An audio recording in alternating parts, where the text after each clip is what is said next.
takes leaves off the branches. The deer panic instantly. The lead stag bolts downhill, and the entire herd follows, stampeding straight into the low ground between the slopes. I drop my hand, throw. Dozens of short spears fly at once, whistling through the air in a dark wave.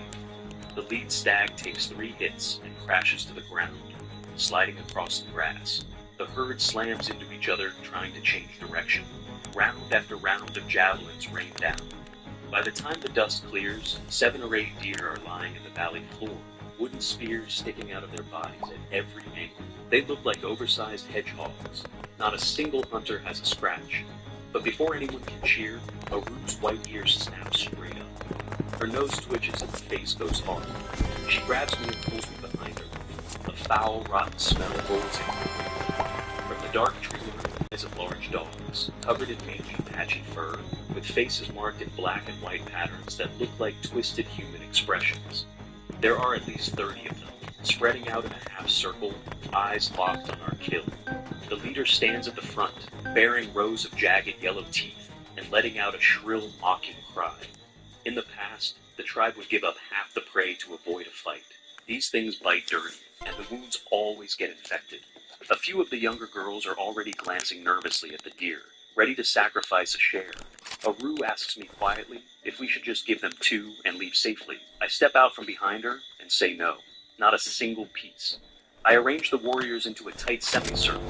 Front row holds long spears outward with a wall of black points. Back row grips throwing javelins. The pack leader shrieks and the whole swarm charges. I give the order. The back row launches a volley that catches the first wave mid-leap. Bodies thud into the dirt, pierced through. The survivors crash into the spear wall and get skewered before their teeth can reach skin. Aru pins the fleeing leader through the hind leg from 30 meters away. The rest of the pack scatters into the bushes and does not come back. We drag every deer and every scavenger corpse back to the village. The chieftain sees the mountain of prey, and the bone in her hand drops to the ground. She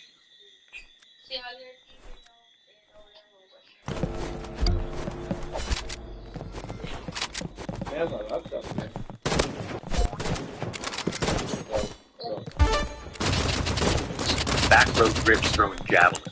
The pack leader shrieks mid-leap. Bodies thud into the dirt, pierced through. The survivors crash into the spear wall and get skewered before their teeth can reach skin. Aru hits the fleeing leader through the hind leg 30 meters away. The rest of the pack scatters into the bushes and does not come back. We drag every deer and every scavenger corpse back to the village. The chieftain sees the mountain of prey. The bone in her hand drops to the ground. She says good 3 times. Then she tells everyone to light the fires. All of them. Tonight, we feast.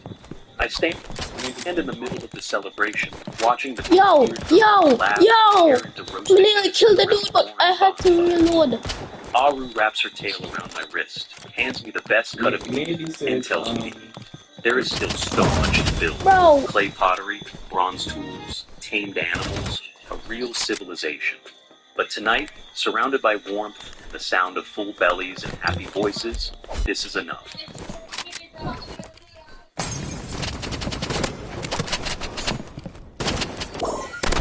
No, he was nowhere freaking near me. Before the apocalypse hits, I'm presented with 3 options. Which one would I choose? Option 1, unlimited food, including drinks and liquor.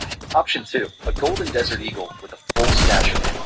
Option 3, a bottle of hairspray that shoots into the sky like a signal flare once empty. I already know the truth. This apocalypse is the real deal.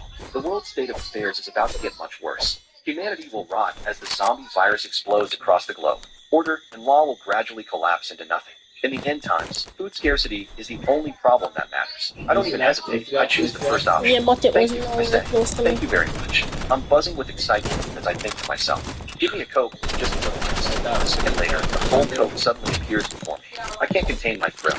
This is actually real. Incredible. The apocalypse is coming, and I'm rewriting the rules of survival. I don't have to live this miserable life anymore. It's time for a change. Starting today, I'm done eating like a peasant.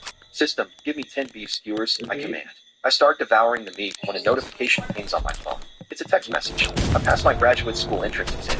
It's time to clear things up between us. We should. Break up. You need to realize Quick and belong easy. in the same world anymore. You're just a worker drone making $4,000 a month. I'm a graduate student now with a real career ahead of me. My future is going to be brilliant. I know this is cruel, especially after everything. You paid for my tuition all these years, but I gave you my youth. So we're even. Don't try to contact me again. Goodbye. I stare at the cold words on the screen. A bitter ache twists in my chest. But then, a smirk creeps across my face. You're going to regret this. Right then, the system chimes to ensure my survival. New daily reward options will be provided every night at midnight. The rewards include weapons, gear, heavy machinery of war, equipment and raw materials, and social resources, energy sources, physical enhancements, the list goes on. I can select one reward from thousands of options every single day. So, I'm actually looking forward to the apocalypse. The old world is ordinary and dark, but in the coming chaos, I'm going to stage the ultimate comeback.